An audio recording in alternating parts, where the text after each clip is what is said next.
Hello guys, ayan. Good morning. Pupunta tayo ngayon ng Macau kaya medyo maaga tayo. Ayan. So ayan guys, nandito na tayo sa Macau. Kapag pupuntahan nyo ang ruins of Saint Paul guys, dito sa Calcada de Sao Paulo, Macau, is madadaanan nyo tong St. Dominic Church. Ayan, so gusto nyo munang magdasal or magpasalamat at humingi ng tawad, open na open po itong church ng St. Dominic. And then, they are allowed to take a picture inside. May mga nagbabantay dito guys, kaya dapat limitihan lang natin yung mga ingay natin. Katapos natin pumunta sa church, ayan, ito, madadaanan natin tong mga free taste food nila dito sa Macau pag pupuntahan mo ang ruins of St. Paul. O ayan, makikita nyo sa video ko is talagang marami silang iba't ibang mga free taste. At habang dumadaan ka dito sa street na to guys, ayan, bubusog ka talaga. Pag nagpunta na rin kayo dito sa Macau guys, huwag nyo nang pagpaliban yung pagbili ng kanilang cookies at mga dry meat. And also their special egg tart. Meron pa nga sa isang kamay ko. Gulong na ako.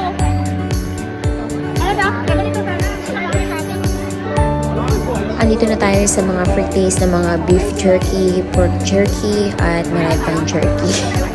So ayan, ang sarap niya guys. Meron silang sweet, salty, meron din silang spicy, and then murang-mura lang siya, affordable.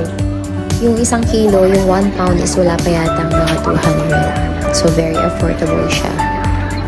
And then, ayan, pumasok ulit kami sa isang store na malaki.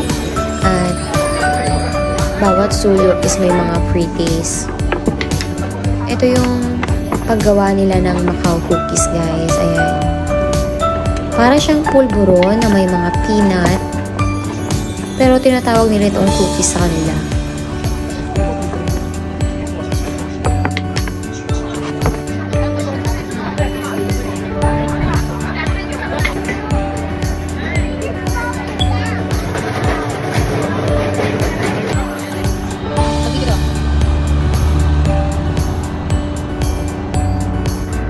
Meron akong narinig guys, ang sabi, puro lang daw ako gala dito sa abroad. Tapos yung una ko daw, hindi ko man lang daw napasakay ng eroplano.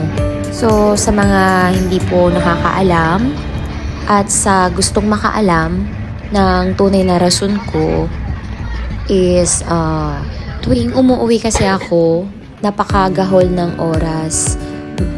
Umuwi ako 5 days lang, 1 week, ganun lang, napakasaglit. Kaya yung ibibiyahe ng anak ko, doon na lang sa amin, doon sa may malapit na mga resort, ganun na lang, or sa SM. Inabala ko naman talaga siyang papuntahin dito kasi nga sabi, hindi ko man lang daw siya maitour dito sa Hong Kong. Hindi ko po siya maitutour dito sa ibang bansa dahil kailangan niya ng passport na inaasikaso ko naman, pinaprocess ko naman siya. Kaya lang, meron talagang problema na magkaiba yung spelling ng aming apelyido.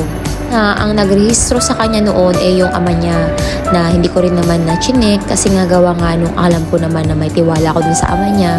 At alam ko naman na hindi tatanga-tanga yung ama niya that time. Kasi nga naman, nasa 11 years na kaming magkasintahan. So, I thought, alam niya yung aking spelling. Hindi ko naman alam na aanga-anga siya. So, ayun nga, nagpo-problema sa isang letra.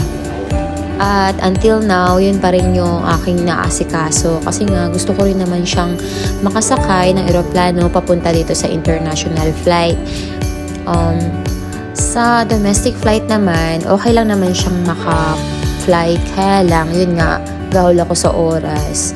And then, last time na umuwi ako, within, it's like, nearly 1 month ako dun sa Pinas, is talagang busy-busy rin naman ako. Gawa nga ng nag-7th birthday siya at ako talaga yung nag-asikaso ng mga ibang kailangan.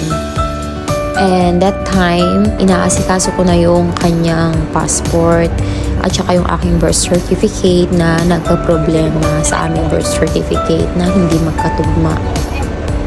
At dahil nga bata pa lang siya, 7 years old, kailangan talaga ng parents ang kasama niyang magpagawa ng passport.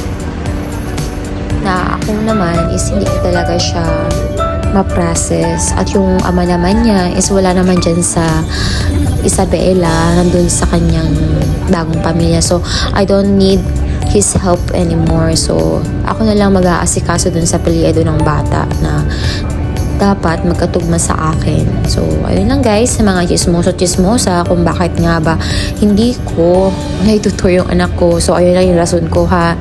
Walang ibang rason. At kung sa pera naman, ayun nga, siguro nga, wala din naman akong pera, wala akong ipon. So, ayun na rin yung rason. So, hanggang dyan na lang yung aking kwentong buhay. At hanggang dito na lang din yung aking Macau Explore. So, ayan, saglit lang kami sa Macau, guys. Nag-Jollibee lang talaga kami dun sa Macau kasi basta, yung Jollibee nila dun is napakarami at napakamura. Nakarating kami mga 11 and then umuwi kami mga alas 3. So, konting gala lang. Nag-explore lang naman kami konti. Siyempre, na-amaze naman na kami. Dahil ayun nga, paulit-ulit na lang din kami nagpupunta dito. At kahit paulit-ulit na kami nagpunta dito guys, is nawala pa rin kami dun sa loob ng mall. Oo, kasi napakalawak talaga niya. So, hanggang dyan na lang guys. Sa susunod ulit, thank you for watching. God bless!